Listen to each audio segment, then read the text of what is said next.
अस्सलाम वालेकुम। आज हम बना रहे हैं पिन्नी। आपने इसके और नाम भी सुने होंगे, पंजीरी, प्रोटीन बॉल्स।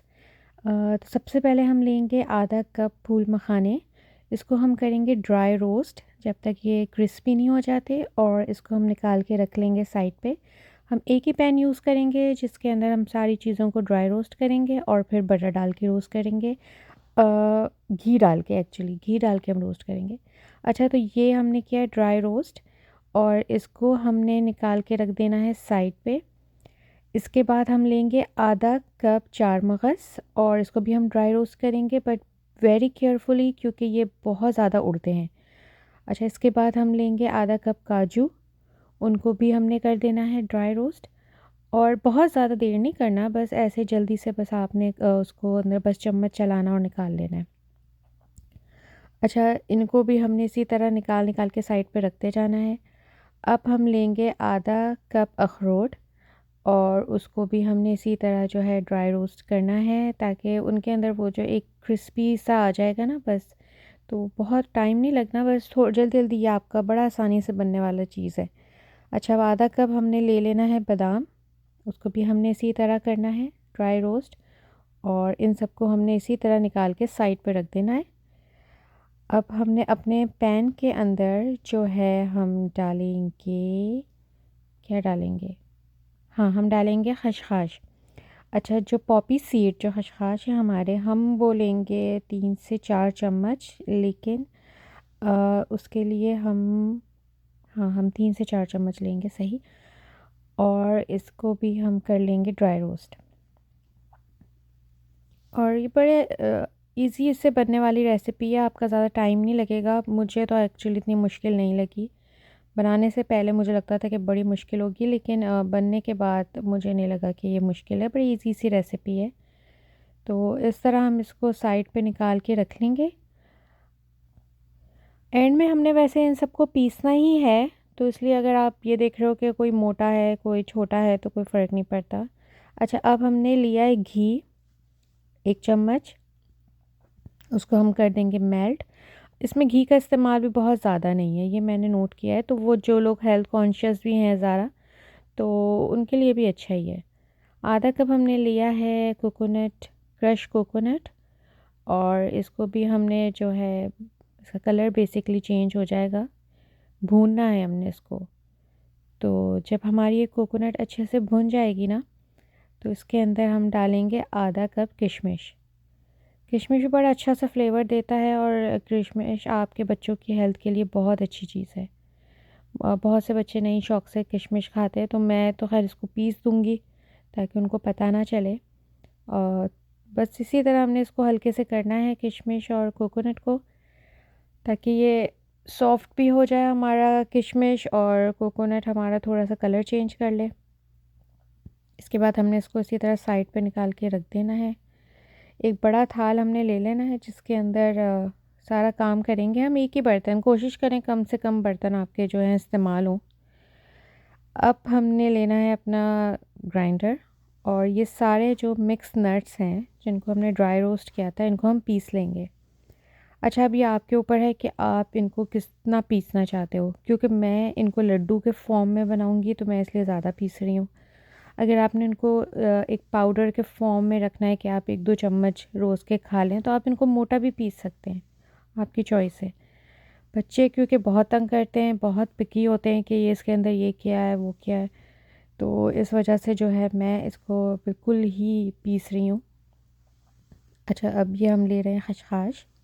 इसका भी हमने यही करना है कि इसको हमने पीसना है अच्छे से, और ये पीसने के बाद ना इसकी स्मेल बहुत ही अच्छी हो गई थी। बड़ी, जैसे हम कहते हैं ना, सोंधी सोंधी सी स्मेल वो आ रही थी।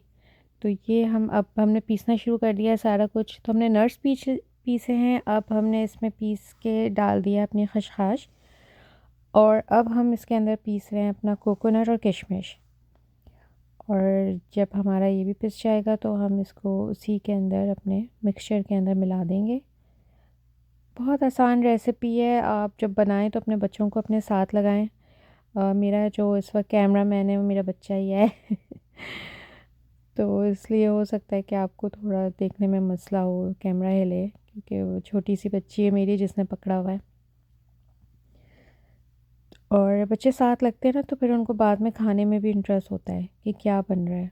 और जब आप बनाएं तो आप उनको साथ साथ बताएं कि भाई हम छोटे थे तो हम भी खाते थे, प्रोटीन बॉल्स हैं, आप ये खाओगे तो इससे आपके बाल बड़े अच्छे हो जाएंगे, बड़े शाइनी हो जाएंगे, आपके चीक्स रेड हो जाएंगे। तो इस तरह के अगर आप बच्चों को आइडिया देते हो ना बनाते हुए, तो फिर उनको शौक़ होता है खाने की कि अरे मेरे बाल लंबे हो जाएंगे, शाइनी हो जाएंगे। तो मैम बच्चे बच्चियाँ बचपन से ही ना उनको बड़ा शौक़ होता है अच्छा लगने का। तो बस यही कि आप अपने बच्चों को अपने साथ लगाओ, और ये हम इसी तरह हम जो है चीज़ें पीस रहे हैं। और ये आपके ऊपर, जैसे मैंने कहा, डिपेंड करता है आप कितना मोटा कितना पतला पीसना चाह रहे हो और आप उसको किस फॉर्म में खाना चाह रहे हो। तो ये जो थोड़े बहुत रह जाते हैं, मैंने ट्राई किया था कि इनको, आई डोंट नो आप क्या बोलते हो, जैसे इमाम दस्ता भी बोलते हैं, वो ऐसे हाथ से कूटने वाला जो होता है, तो वो जो था मेरे पास है। तो जो थोड़े बहुत इधर उधर मोटे मोटे रह गए, तो मैंने सोचा कि मैं उनसे ही फिर कर दूँ। अब दो दो तीन तीन पीस क्या अब मैं ग्राइंडर में डाल के करूँ, और फिर होते भी नहीं हैं। अच्छा, जो चार मगज़ हैं इनको मैंने नहीं पीसा, ये मैंने एज़ इट इज़ छोड़ दिए थे। और आप पीसना चाहें तो पीस लें, क्योंकि मैंने बाद में जब लड्डू बनाए तो मुझे लड्डू बनाने में थोड़ी मुश्किल हुई थी, और हाथ में लग रहे थे मेरे बहुत ज़्यादा, क्योंकि ऑब्वियसली हार्ड हैं, पोकी हैं, तो हाथ हाथ में लगे हैं। और अगर आपके बच्चे ऐसे ही खा लेते हैं, तो फिर आपको लड्डू बनाने की भी अगर आप नहीं कर रहे हो ना मेहनत, फिर तो बहुत ही सिंपल है। तो आराम से आपका बस मुझे लगता है आधा घंटा लगेगा, और आप बना के एक जार के अंदर, ग्लास जार में डाल के अपने टेबल पे रख दो कि चलते फिरते बच्चे इसको खा लें। बच्चों के लिए तो खैर बहुत ही हेल्दी है, लेकिन जब आप 30+ हो जाते हो, तो फिर आप जब इस तरह की चीज़ें खाते हो, तो फिर आप उनके ऊपर चेक ज़रूर रखना चाहिए आपको कि आपने एक ही लड्डू खा लिया दूध के साथ, तो वो बहुत हेल्दी है आपके लिए, बट ज़्यादा ना खाएं। अच्छा, ये हमने लिए हैं 4 चम्मच, तकरीबन 4 चम्मच ही हमने लिया है गोंद। और गोंद के भी आपको फ़ायदे पता ही हैं कि गोंद बहुत ज़्यादा हेल्प करती है आपके, आई थिंक, बोन्स में। और इसको हमने जो है उसी घी के अंदर हमने इसको फ्राई कर लेना है, तब तक जब तक ये फूल नहीं जाती। और ये फूल जाती है ना, तो फिर ये टूटती बहुत आसानी से है, इसका चूरा आसानी से हो जाएगा। और अगर ये इतनी नहीं फूली होती ना, तो फिर ये बहुत ऐसे दांतों में चिपकने वाली हो जाती है, सो खाना मसला होता है। तो बस आपने इसको जो है मीडियम टू हाई आंच में आपने रखना है इसको, और ये फूल जाएगी बस थोड़ी देर में। उसके बाद हमने उससे, चाहें तो आप इसको ठंडा होने के बाद आप उसको ग्राइंड कर लें। मैंने उसको एक्चुअली हाथ से ही मैंने कूट लिया था, कि मुझे वो इजी लग रहा था ज़्यादा। तो ये एक्चुअली बड़े मज़े का मुझे लगा। हमारे यहाँ क्योंकि आदत है सबको चाय के साथ कुछ ना कुछ खाने की, तो ये एक, मैंने कहा जब खा ही रहे हैं तो फिर कुकीज़ खाते हैं या कोई ऐसी चीज़ ले लेते हैं, तो उससे बेटर है कि आप ये इस तरह की चीज़ें बना के रख लें जो खाएं तो फ़ायदा भी हो बच्चों को स्पेशली, या बड़े भी। आप अगर अपनी क्वांटिटी चेक रखते हो तो फिर ये आपके फ़ायदे ही देगी, आपको नुकसान नहीं देगी। इस तरह जो है मैंने एक एक जो है लेके ना कूट लिया। आप चाहो तो आप ग्राइंड कर लो, लेकिन हाँ प्लीज़ उसको जो है ठंडा होने देना। अच्छा, ये जो है मैंने डाला है आधा चम्मच इलायची पाउडर, एक अच्छी सी स्मेल आने के लिए। बहुत से लोग जिनको इलायची पाउडर नहीं पसंद, तो वो ना डालें। अच्छा, ये मैंने कहीं तरीका देखा था कि इस तरह जो है आप बोल से दबा के तोड़ो तो बड़े जल्दी और अच्छा टूटता है, जो कि मैंने ट्राई किया और ये वर्क नहीं किया बिल्कुल भाई। मेरे तो नहीं टूटे, I don't know, may be आप डिफरेंट बोल ट्राई करना मेटल का, जिस पे आप ज़ोर लगा सको, क्योंकि ग्लास बोल था तो मुझे ज़ोर लगाते हुए भी डर लग रहा था कि अगर ये टूट गया तो सारी मेहनत ज़ाया हो जाएगी। तो मैंने इसी तरह बस उससे हाथ से कूट के कर दिया। अच्छा, अब ये जो है तकरीबन मैं इसमें ना 2 चम्मच घी के ले रही हूँ, और इसके अंदर फिर हमने डालना है आधा कप, 1 कप, सॉरी, 1 कप हमने इसके अंदर डाल देना है आटे का। रेगुलर आटा जो आप यूज़ करते हो अपनी रोटी बनाने के लिए, चक्की का आटा या ब्राउन आटा, जो भी आप यूज़ करते हो, रेगुलर आटा आप लो, और 1 कप यह आपने इसमें डाल देना है, और आपने इसको भूनना है उस वक्त तक जब तक इसमें से एक, वो जो एक होती है भुनी हुई स्मेल, वो आ जाएगी। तो बस उतनी देर आपने इसको भूनना है, इसका कलर चेंज हो जाएगा। और इसको प्लीज़ तेज़ आंच में मत भूनिएगा, क्योंकि तेज़ आंच में कलर तो फ़ौरन चेंज हो जाएगा, लेकिन वो स्मेल नहीं आएगी, बल्कि वो एक जली हुई सी स्मेल आ जाएगी। तो धीमी सी जो है आपने इसको आंच पे भूनना है, इस तरह इसका कलर जो है चेंज हो जाएगा और ये इस फॉर्म में आ जाएगी। जो लोग बनाते रहते हैं आटे का हलवा, उनको आइडिया होगा कि आपको स्मेल से आइडिया हो जाएगा कि ये भुन गया है। बस हमने इसको इसके अंदर मिला देना है। अब हमने सारी चीज़ों को जो है बहुत अच्छे से मिक्स कर देना है और हम बस अपनी रेसिपी के बिल्कुल आखिरी आखिरी पड़ाव में पहुंच चुके हैं। तो मुश्किल रेसिपी नहीं है। आई थिंक कोई भी चीज़ मुश्किल नहीं होती, जब एक दफ़ा आप स्टार्ट कर लेते हो तो फिर वो बन ही जाता है। सबसे मुश्किल काम होता है शुरू करना। जब आप शुरू कर देते हो ना कोई चीज़, तो फिर वो हो जाती है। अब आधा विंटर मेरा गुजर गया ये सोच के कि बनाती हूँ बनाती हूँ बनाती हूँ, और जब बनाना खड़ी हुई तो आधा एक घंटे का काम था। अच्छा, मुझे ये बनाने से ज़्यादा ना मुझे लड्डू बनाना मुश्किल लगे, क्योंकि उसमें फिर भी आपकी एनर्जी लगती है उनको हाथ से दबा के शेप देने में। एंड में बिल्कुल जो अब हमने ये लिया है गुड़, और इसके अंदर हम डालेंगे थोड़ा सा पानी ताकि ये जले नहीं। इसको हमने कर देना है मेल्ट। और उसको जो है, अच्छा मैंने सुना था कि वो जो नहीं कहते एक तार आ जाता है तो फिर डालें, तो वो मैंने ट्राई किया, मुझे वो समझ नहीं आया। तो बस मैंने इसको यही किया कि मैंने इसको जो है अच्छे से मेल्ट कर दिया, और इसके अंदर जो हमने वाटर डाला था वो एवोपरेट हो गया, और बस हमें गुड़ गुड़ ही नज़र आ रहा था।